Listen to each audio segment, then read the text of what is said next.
Yeah, yeah, yeah, yeah. Welcome to the podcast, everybody.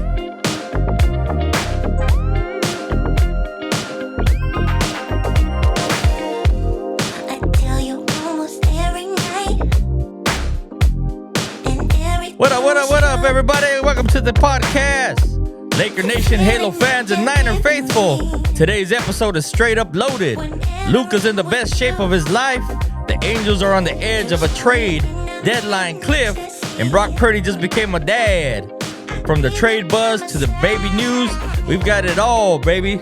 Let's go. If you guys haven't hit that like, haven't hit that subscribe button, make sure you guys do so. Appreciate it. Helps the channel. Get it out there to all the guys out there. Anyways, guys. So what's up? Let's kick it off. Things off with LA because the Lakers have been anything but quiet this offseason. You know what I mean? Let's talk Luka Dončić. Man, this man is on a mission, baby. He's on a mission to get fit, look good, and hopefully do some damage this season. After arriving mid-season in the blockbuster deal, Luka made it very clear he wanted to level up, baby, and that's what he's exactly doing. And boy, did he deliver. He's dropped over 15 pounds thanks to an intense summer of strength conditioning and new mobility-focused program led by Lakers performance coach Gunnar Peterson. So yeah, he's doing work, baby. He's trying to get in there, you know. Sources close to the team said that Luka's been relentless. Cleaner diet, longer endurance sessions, more lateral quickness. A viral clip even shows him sprinting full court, draining threes, and not gasping for air. So Dallas, Luka's elite. Luka was elite, but LA Luka, he might just be unstoppable this year, baby. Yep. That's all good news, right? So teammates are already talking. He's more vocal on defense, quicker in transition, and building chemistry with a new face. That's right, bro. He's getting shredded. You know what I mean? So that brings us to Marcus Smart. Yeah, it's official. Smart signed a 2-year, $11 million deal with the Lakers after a buyout in Washington. And here's the kicker. Luka reportedly helped recruit him last summer during Team Slovenia's camp. So yeah, so we're doing some work. So this move screams grit. Smart brings leadership, defense, and playoff savvy. If he plays like he had before, you know, he's gonna be a guy to reckon with. But to make room, the Lakers waived Shake Milton, Jordan Goodwin. Smart could start or slide into that 6-man row. Either way, it's a tone-setting pickup for the Lakers. So we'll see how it goes, see how it all plays out. But now the LeBron elephant in the room. Yeah, he opted into his $52.6 million player option. Yes, he's committed to this season, but a cryptic yacht photo from Nikola Jokic, his agent, featured Bron and Maverick Carter, sent NBA Twitter into a frenzy. The caption, big plans, fall 2026. No context, no clarification, just chaos. You know what I mean? So who knows? There's still speculation around that. Could it mean a final run in Denver? A farewell tour with Bronny somewhere else? Who knows? For now, Rich Paul says there's no trade request, but let's be honest, the clock's ticking, baby. Meanwhile, Rob Pelinka's still working. Trade whispers say that LA has eyes on Robert Williams III, possible in a package with Maxi Kleber. Other rumors target include Nick Claxton, Jalen Duran, and Walker Kessler, but salary cap, gymnastics, and draft picks are on the hurdles. They are the hurdles. So speaking of cap, LA sits just 1.1 million under the first apron. They're hard capped unless someone like Hayes or Kleber is moved. So we'll see how that all plays out. One more wrinkle Austin Reeves declined an extension. Don't panic, Laker fans. It's not a sign he's leaving. More like smart business. You know, he's betting on himself in next year's restricted free agency. So we'll see, you know. Hopefully he comes out and he balls out, you know. So hopefully he does get that big contract, you know. And it benefits us this year since we're on a win now mindset right now anyways. So final thoughts. If Luka's transformation sticks and Smart adds the defense they've been missing, this team could fly, baby. But so stay tuned, you know. So they're gonna be flying under the radar till we get to that championship, you know what I mean? But we'll see what happens. Shifting over to the Angels, baby. Now let's head down the I-5 to Anaheim because the Angels are sitting in the danger zone, baby. Mike Trout just became the third Angel in history to notch 1,000 career RBIs, blasting a 2-run shot against Seattle to get it done, baby.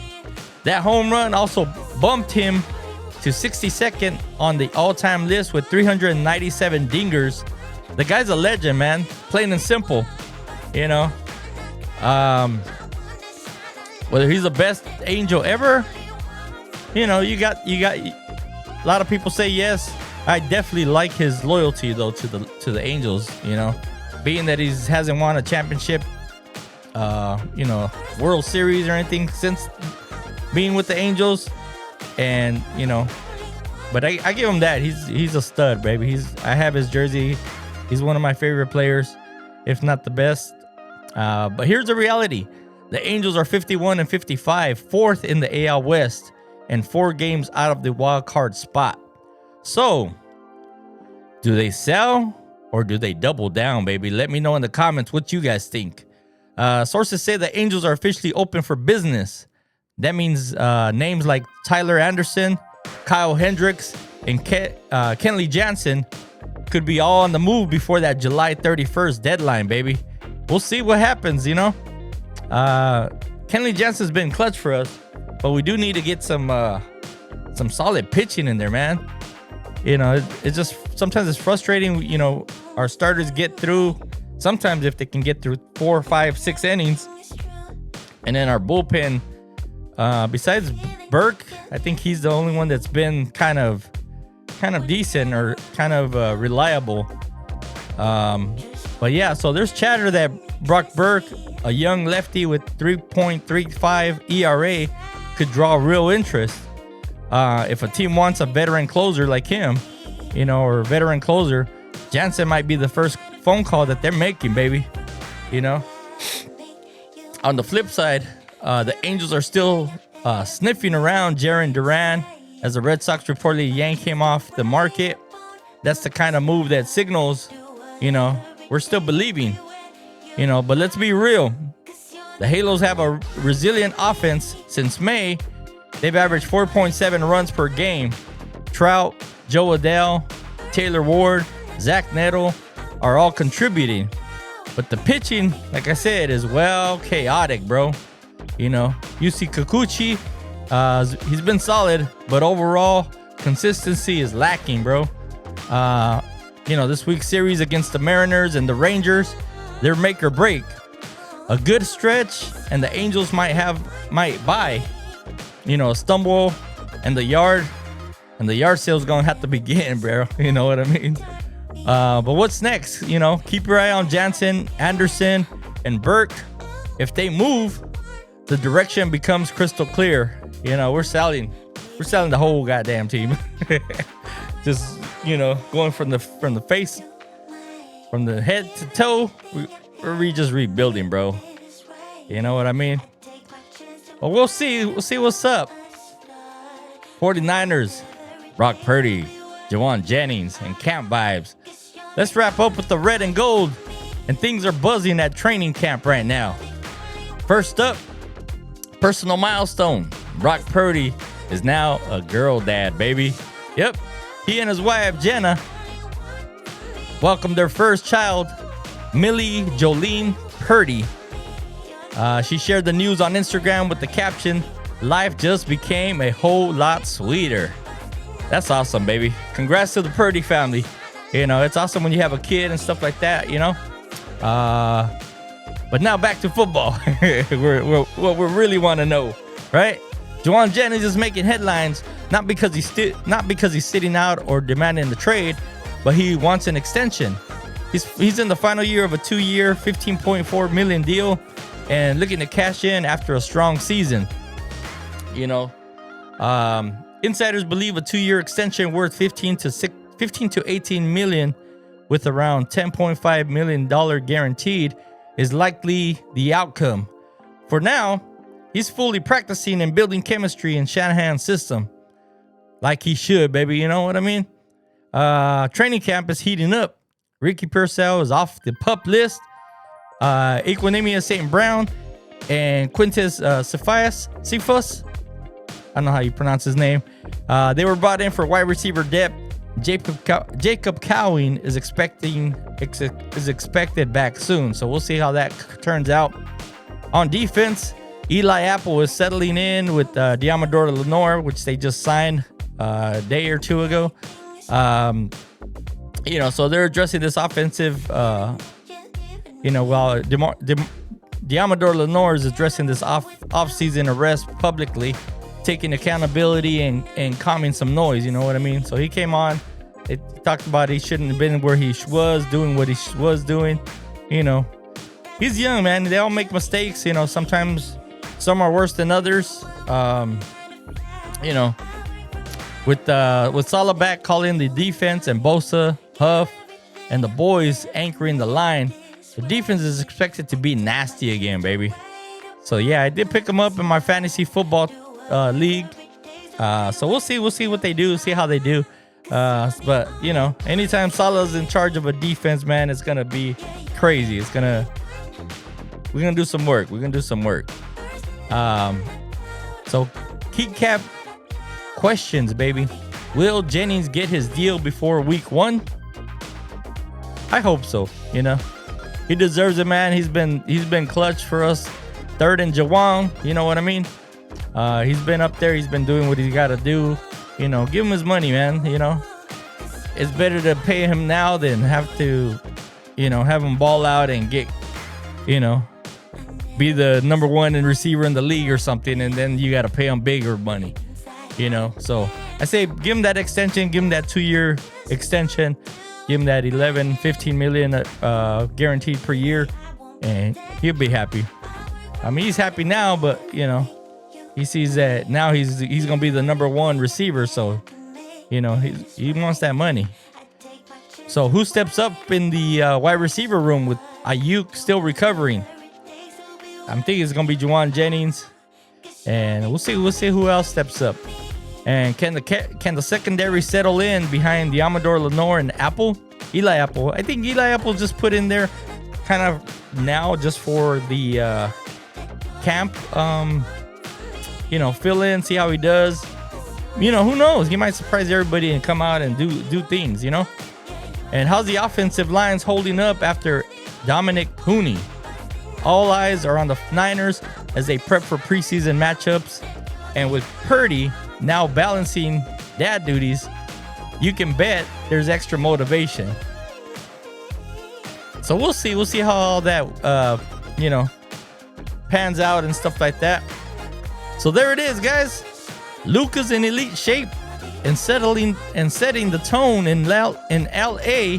The Angels are on the wire between buying and selling, and the 49ers are locked in family joy and contract negotiations. So like I said, guys, if you guys haven't hit that like, haven't hit that subscribe button, what are you guys waiting for, man? It's all here on the West Coast Triple Play podcast, baby. Whether it's trade buzz, conditioning games, or diapers and depth charts, West Coast Triple Play podcast. It's never boring, baby.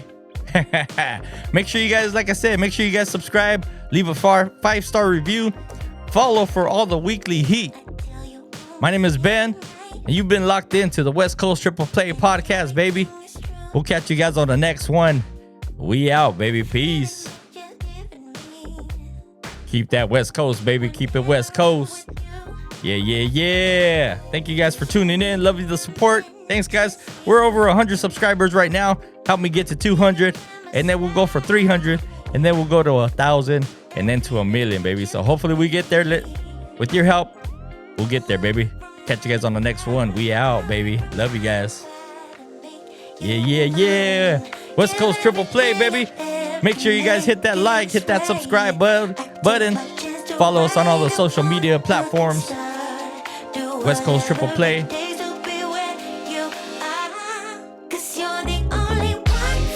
You guys are the only one for me, baby. Let's go. West Coast Triple Play. Hope I'm the only one for you, too.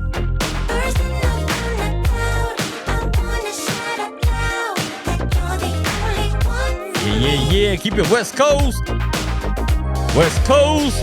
Love you guys.